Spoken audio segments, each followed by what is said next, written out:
VNITचे culture आहे. 2.5 ग्राम घ्यायचं आहे. ते जवळपास 4 ते 5 किलो सुका चारा. माझ्याकडे चना फुटार आणि गवंडा मिक्स केलेला सुका चारा आहे आणि याच्यामध्ये मी हे कल्चर मिक्स केलं आहे. थोडंसं व्यवस्थित मिक्स करून घ्यायचं. आणि हा एवढा सुका चारा भिजवण्याकरिता आपल्याला कमीत कमी 1 ते 2 लिटर पाणी लागते. तेवढंच पाणी घ्यायचं. या पद्धतीने टाकून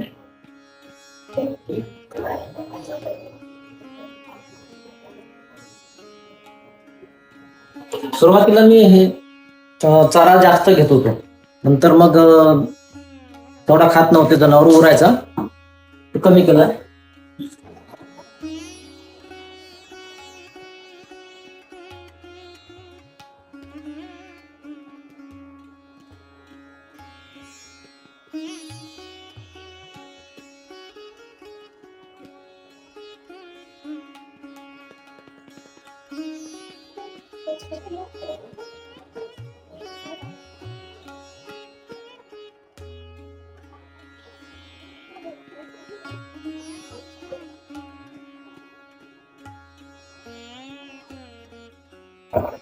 व्यवस्थित मिक्स झालेलं आहे. मिक्स केल्यानंतर 3 ते 4 तासासाठी ठेवून द्यायचं. 3 ते 4 तासानंतर मग जो काही आपण जनावरांना बाटा वगैरे बनवतो त्याच्यामध्ये जे पेंड वगैरे, आंबील वगैरे जे काही मिक्स करायचं ते मिक्स करून आपण जनावरांना मांडून द्यायचं.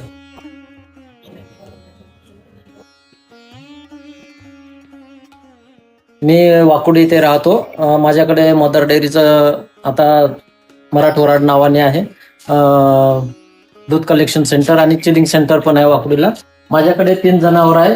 एक गिर जातीचा आहे, त्याच्यानंतर क्रॉस ब्रीड आहे आणि एक HF जातीचा आहे. तर 1 महिना आधी मला VNIT कडून ते कल्चर भेटलं. ते कल्चर मी माझ्या जनावरांना देण्यास सुरुवात केली.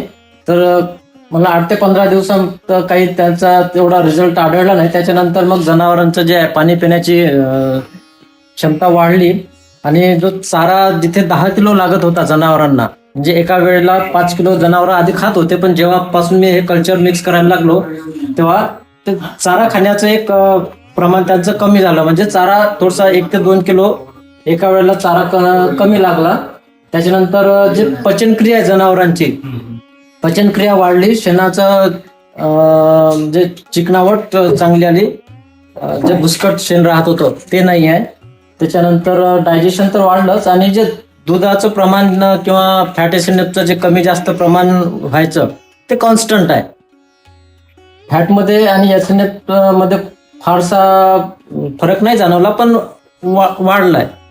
जिथे 4.1 4.2 ची फॅट होती ते 4.5 ची आता आहे. एसिड पण व्यवस्थित लागत आहे आणि रिझल्ट चांगल्या पद्धतीचा आहे. त्याच्यानंतर आपण पचनक्रियेसाठी जे औषधं गोळ्या वगैरे वापरतो, मला ते द्यायची आवश्यकता वाटली नाही. आणि समोर जे दुधावर आपले जे पशुपालक आहेत त्यांनी वापरलं तर चांगल्या पद्धतीने फायदा होऊ शकतो. माझे नाव शंकर साठवणे. माझ्याकडे 5 गायी आहेत. मी धामल्या गावचे आहे आणि ते VNITचे पावडर मी 1-1.5 महिन्यापासून देत आहोत. त्याच्यात फॅट एचने पडलाय. रमेश सावरकर धानला. मी रमेश सावरकर धानला या गायीबद्दल हा पुळा आणले. तर याची फॅट SMS चांगली आहे.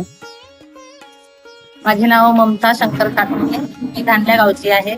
माझ्या गाईंना पावडर टाकल्यामुळे SNF आणि फॅट वाढलं, दुधाची वाढ झाली. नमस्कार, मी चंद्रप्रकाश प्रल्हाद मिटकरी, राहणार दौनापूर, तालुका परळी, वैजनाथ, जिल्हा बीड येथील शेतकरी आहे. मला कृषी विज्ञान केंद्र देऊळआंबा यांच्या सहकार्यातून VNT युनिव्हर्सिटी नागपूर यांनी पशूंना खाद्य म्हणून एक इंजेम पावडर दिलं. ते पावडर मी 1 जुलै रोजी 3 म्हशीला चारायला सुरुवात केली. 1 जुलैला माझ्याकडे 3 म्हशीपासून प्रतिदिवस 15 लिटर दूध मिळत होतं. त्या आज रोजी म्हणजे 16 जुलैला त्या 15 लिटरच्या दुधामध्ये वाढ होऊन ते 17 लिटरपर्यंत झालं आहे. म्हणजे मला 16 दिवसामध्ये 2 लिटर दुधाचा वाढ झाली. आणि फॅट आणि SNF मध्ये सुद्धा सुधारणा झालेली आहे. तरी या माझ्या सर्व शेतकरी बंधूंना विनंती आहे की त्यांनी एक वेळेस अवश्य ही पावडर वापरून पाहावं. तसेच हे पावडर मला VNT युनिव्हर्सिटीने दिल्याबद्दल मी त्यांचाही आणि KVKचाही खूप आभारी आहे. धन्यवाद.